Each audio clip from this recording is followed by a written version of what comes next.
Today, I am going to abandon a child in Miitopia. So for now, things are going to be relatively the same. You know? There's no children at the very start of Miitopia. Everything is going to be perfectly fine. No children will be harmed in the making of this. It's pretty normal so far. It's pretty normal. I cannot stress that enough. It's pretty normal still. So yeah, just gonna zoom through the dialogue here. You know, the normal stuff. I've come to wreak havoc and terror on this miserable little world. This will do nicely for now. So long. And now we pick our job. So yeah, let's pick our job. I really like mage, you know.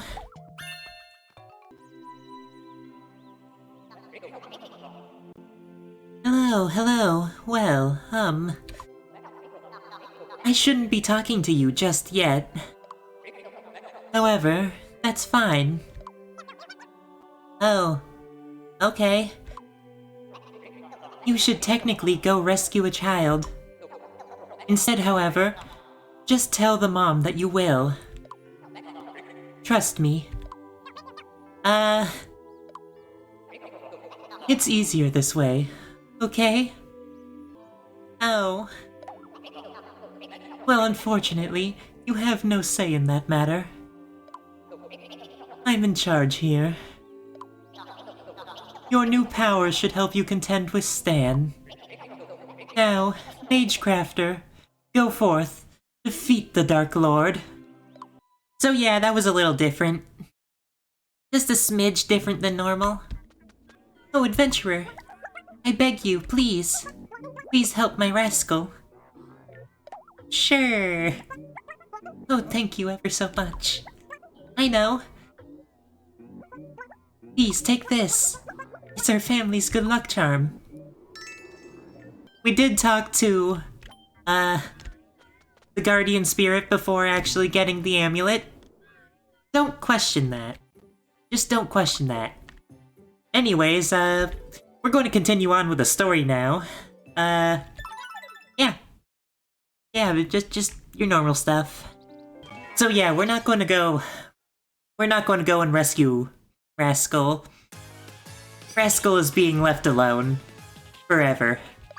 We're just going to go save the world without saving Rascal. You know, Rascal will be fine.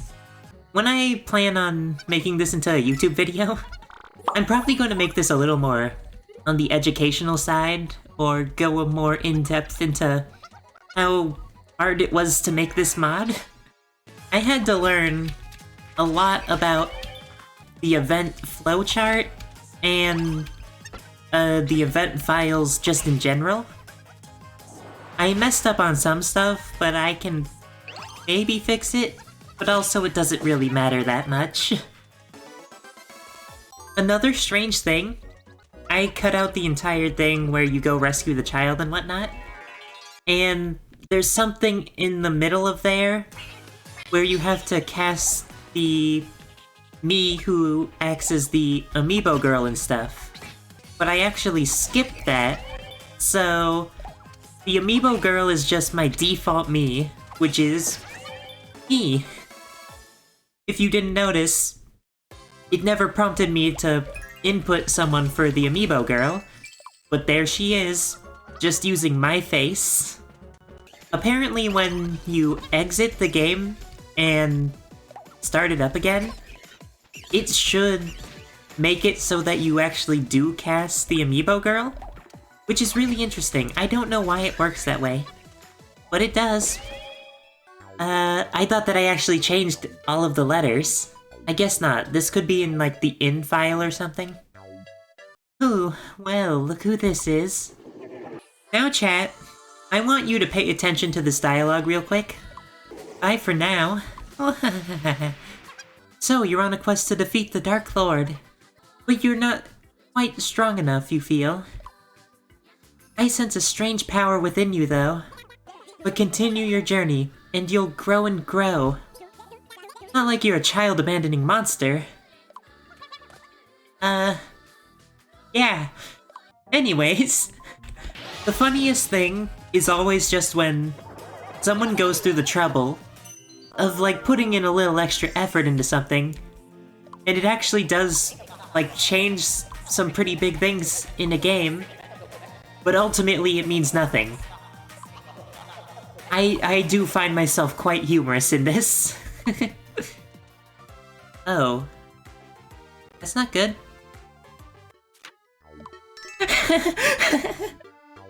Oh, wait. I skipped over that way too soon. So I changed all the letters that are supposed to be from the child to just say help. And yeah, anyways, I want to see if the town actually goes from the whole nighttime theme and like the whole darkness stormy thing. If it goes from that to the day theme if I just give everyone but Rascal their faces back. Because, I don't know if it was by default or if I just changed it. But either way, the event file, it only requires everyone's face but Rascal's to be saved. I rescued all the lost faces. Oh yeah, there's probably also another funny thing that you can do. I don't know exactly how it works because I forgot to like fully test it, but if you don't have a job, you can actually go into fights, and you can win. You can even get experience, and you technically level up, but there's no level up animation displayed. But it says that you are a different level. Well, no, I was just using the files for my instant level 50 mod, so maybe it wouldn't have displayed the level up animations either way. Let us go warn the princess. Just give me the quest. Okay, it's still pointing towards her. That's a little glitchy. Shouldn't point towards her, I believe. Oh, adventurer. Rascal's still missing. I can't find him anywhere. Would you keep looking for him? Sure. Oh, thank you. Thank you ever so much. I had asked someone else too, but he gave up and went to the castle. So it's relief that you're here. Ah, heck. It's not working.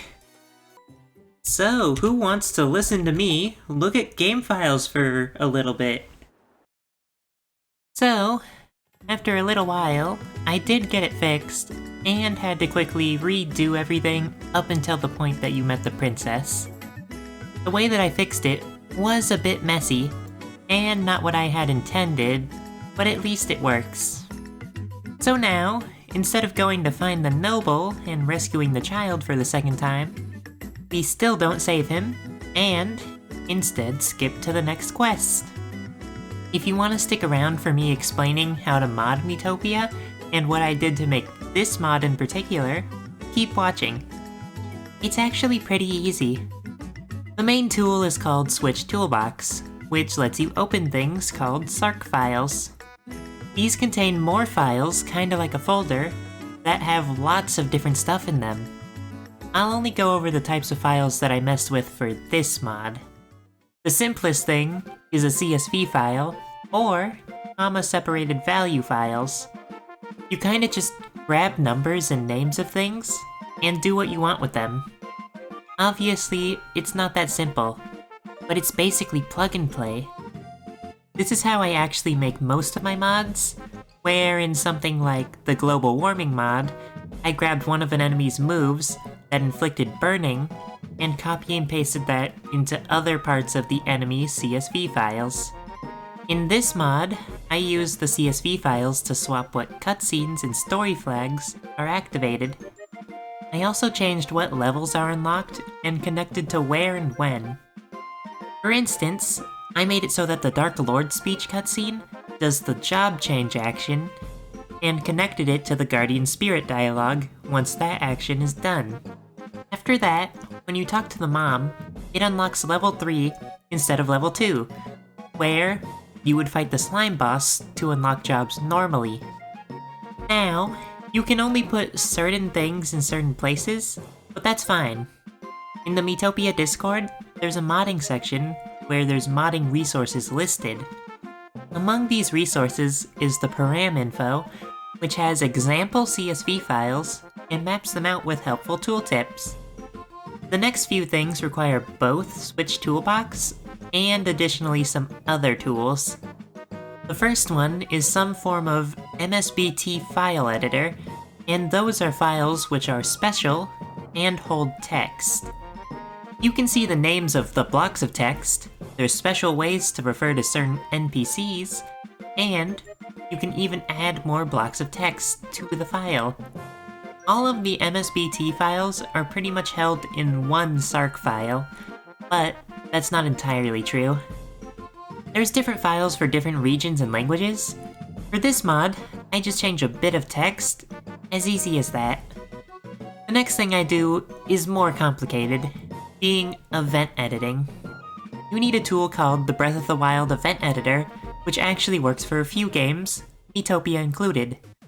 But only Miitopia for the Switch. You need to use BF EVFL files from different SARCs in the EVFL file folder. Instead of being pretty much in one file like the text, just about each event has its own SARC file. Once you take a look inside of these, there's a lot to take in, but it's easy enough to understand if you look at another resource in the Miitopia Discord. That resource is a tutorial for event editing, as well as more documentation on the names of actions, variables, and such. Most of what I did was change expressions during events for this mod, which is simple. Since the text blocks are so neatly organized and numbered, you can just look here for what block is used when, and plug in the appropriate expression for what's being said. There's also DIML files, or DIML files, that control what NPC is in a cutscene, the backgrounds, and even the style of text box, but I didn't touch those. So, yeah. That might have been quite a bit of information, but Miitopia modding is incredibly interesting, and the video was going to be short anyways. I hope that those of you who stuck around learned a thing or two, and if you want to get into modding, just join the Miitopia Discord, link in the description. If you want to see the original stream for this too, there should be a link to that in the top right about now. With that all said though, thank you to everybody for watching, and I'll see you all next time. Bye-bye!